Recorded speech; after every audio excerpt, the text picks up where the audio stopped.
Est-ce que si vous voulez commencer la musique, vous vous êtes déjà demandé par quel bout commencer et quoi travailler en premier pour pas se faire envahir par trop d'informations d'un seul coup? Oui, parce que l'apprentissage de la musique, c'est très vaste et on trouve énormément de contenu maintenant sur internet, que ce soit sur YouTube ou simplement sur Google. Donc comment faire le tri et comment savoir exactement par où commencer? Eh ben restez bien jusqu'à la fin de cette vidéo, je vous explique les 7 chapitres qu'il faut assimiler en musique progressivement avec le temps et dans le bon ordre. C'est parti.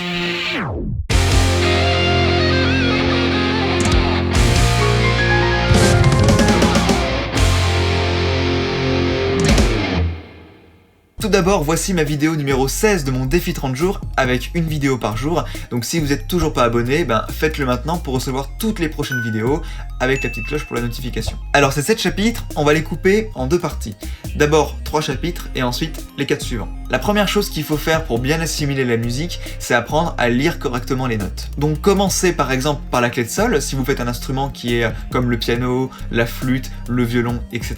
Mais effectivement, si vous faites du violoncelle, du cor, du trombone, du tuba, ce sera pas la clé de sol à mettre en avant en premier, ce sera plutôt la clé de fa ou une clé d'ut spéciale. Bon, dans cette vidéo, je vais pas vous expliquer la différence entre les clés, mais si vous vous intéressez précisément à un instrument, vous savez quelle clé adopter. On va faire simple en rapport avec mon blog, j'enseigne la guitare et le piano, donc on va partir plutôt sur une clé de sol et éventuellement après la clé de fa. Alors comment faire pour connaître les notes et arriver à les assimiler rapidement? Et bien justement, j'ai fait une vidéo sur ce sujet, sur le thème comment progresser radicalement en lecture de notes. Que ça soit clé de sol, clé de fa, clé d'ut 1, 2, 3, 4, toutes clés confondues. Donc si vous ne l'avez pas encore vu et que vous voulez progresser en lecture de notes, je vous mets le lien dans la description. Ensuite, la deuxième étape, c'est arriver à maîtriser le rythme. Et oui, parce que pour faire de la musique, il faut 2 choses, une mélodie et un rythme. Alors déjà, le rythme, c'est la base de toute chose. À l'époque préhistorique et au commencement des tribus, les différents peuples communiquaient ensemble via des rythmes. Le son était un des moyens de communiquer et c'était en faisant du bruit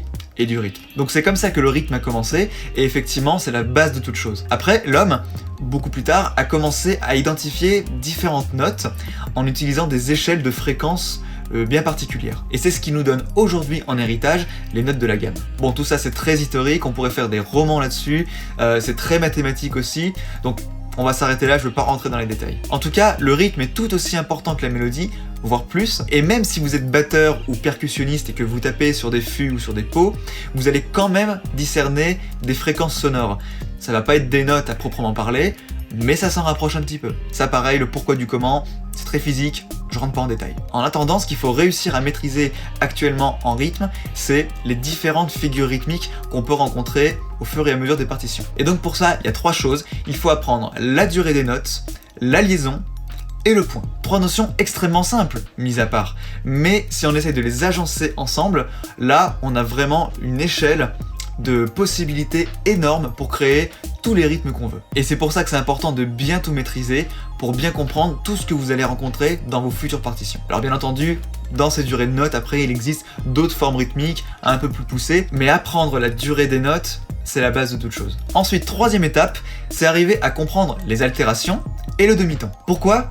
Parce que quand on a une gamme de Do majeur sur un clavier, on voit bien que ce ne sont que les touches blanches, il n'y a pas de touches noires. Alors bon, elles servent bien ces touches noires, et justement, toutes ces touches noires, ce sont les altérations, les dièses et les bémols. Et ce qui va de pair avec les altérations, c'est le demi-ton. C'est l'initiation, le départ de toute chose pour comprendre les intervalles. Qui, je le rappelle, un intervalle est une distance, et le demi-ton sera l'unité de tous les intervalles, donc une unité de distance musicale en fait. Et qu'est-ce qui permet de calculer les demi-tons? Ce sont les altérations.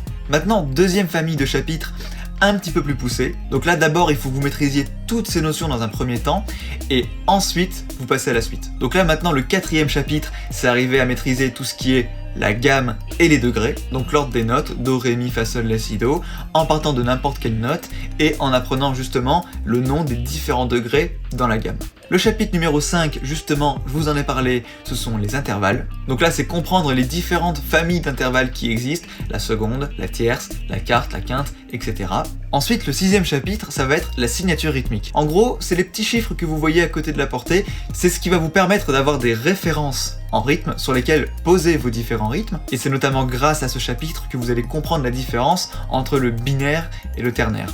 Oui, vous avez déjà entendu parler de ces mots-là. Et bien pour bien comprendre, ça rentre directement dans le chapitre de la signature rythmique. Et enfin, les deux derniers chapitres, ce sont les deux chapitres les plus techniques, on va dire. Le premier, il va directement dans la continuité des intervalles, c'est sur la qualification des intervalles. Alors je vous l'explique pas en détail dans cette vidéo parce que justement c'est un petit peu long, mais pour faire court, ça permet de calculer des intervalles très précisément pour déterminer des hauteurs de notes bien précises. Ce qui est extrêmement important en musique, et je ferai vraiment une vidéo à ce sujet pour bien expliquer pourquoi. Et le dernier, c'est l'armure et la tonalité. Alors là pareil, c'est très technique, mais c'est tout aussi important que de maîtriser les intervalles. C'est littéralement ce qui va vous permettre de construire vos accords en musique, de comprendre l'harmonie, et d'arriver à trouver aussi des mélodies harmonieuses en fonction, et d'être toujours dans les bonnes gammes de notes, et de jamais être à côté. Donc extrêmement important. Alors ça, je tiens à dire que ce sont les principales théories qu'il faut retenir en musique, qu'on fasse n'importe quel instrument. Mais beaucoup, et peut-être certains d'entre vous, voudront apprendre la musique sans forcément connaître tout ça, parce que bon, la théorie c'est bien beau, mais la pratique c'est mieux. Et je vous comprends totalement. Mais c'est dommage de pas vouloir acquérir toutes ces notions une bonne fois pour toutes, notamment quand on a la capacité d'esprit pour retrouver des gammes à l'oreille, des mélodies à l'oreille, des accords à l'oreille. Je pense que la théorie derrière, c'est du pipi de chat, hein. Mais c'est tellement essentiel, et on a beau dire que ça peut être vraiment des techniques archaïques d'apprendre le solfège, en attendant, grâce à ça, on peut tout faire derrière. Tout faire, littéralement. Et notamment pour se faire plaisir, on peut très bien apprendre tout ça une bonne fois pour toutes, et après ne plus y toucher, et on le sait inconsciemment. Mais c'est dommage de pas se former correctement. Surtout que, comme je vous dis, il y a tellement de contenu maintenant sur internet pour bien apprendre ça. Mais c'est vrai que c'est plutôt les guitaristes qui voudront pas forcément apprendre le solfège. Eux, ils voudront apprendre sur des tablatures, ils voudront apprendre sans forcément connaître le rythme, juste à l'oreille, repiquer des morceaux qu'ils auront trouvés sur internet, et ça leur ira très bien. Mais heureusement, beaucoup d'entre eux, et peut-être c'est votre cas si vous êtes guitariste, voudront apprendre le solfège de fond en comble, justement, pour être irréprochable en termes de théorie musicale. Bref, il y en a pour tout le monde, et il faut que chacun trouve son équilibre musical avec ou sans théorie. Voilà, j'espère que cette vidéo vous aura plu et vous aura un petit peu éclairé sur les différentes étapes à aborder au fur et à mesure pour apprendre le solfège. Je tiens d'ailleurs à rappeler que j'ai fait toute une série sur tous les tutos de la musique de A à Z, donc de la composition d'une portée jusqu'au développement des accords, que vous pouvez retrouver dans le lien de la description. Je vous mets le lien vers les 10 vidéos. À regarder dans l'ordre, c'est mieux. Sachez également que j'ai écrit un livre numérique d'une grosseur d'environ 110 pages qui résume tout ce qu'il faut savoir sur le solfège. Et vous trouverez aussi à la fin les bons conseils pour commencer au piano, les bonnes positions de main, les différents accords, etc. Et pareil pour la guitare, comment comprendre un manche de guitare, les cases, les tablatures, etc., etc. Donc pareil, si ça vous intéresse, je vous mets le lien dans la description. Mettez-moi un petit pouce bleu si ça vous a plu, un petit commentaire pour me dire ce que vous en avez pensé, parce que peut-être que vous n'êtes pas d'accord avec l'idée d'apprendre le solfège, mais qu'il vaut mieux développer son oreille. Donc dites-le moi en commentaire, je suis pas fermé aux critiques, surtout si elles sont constructives. Et en attendant, abonnez-vous si vous l'avez toujours pas fait pour recevoir toutes les prochaines vidéos, et notamment les dernières vidéos de mon défi 30 jours. Et activez bien la petite cloche pour recevoir la notification dans YouTube, c'est plus pratique. Allez, je vous laisse travailler toutes ces notions step by step, et je vous retrouve demain pour une prochaine vidéo. Ciao les icos.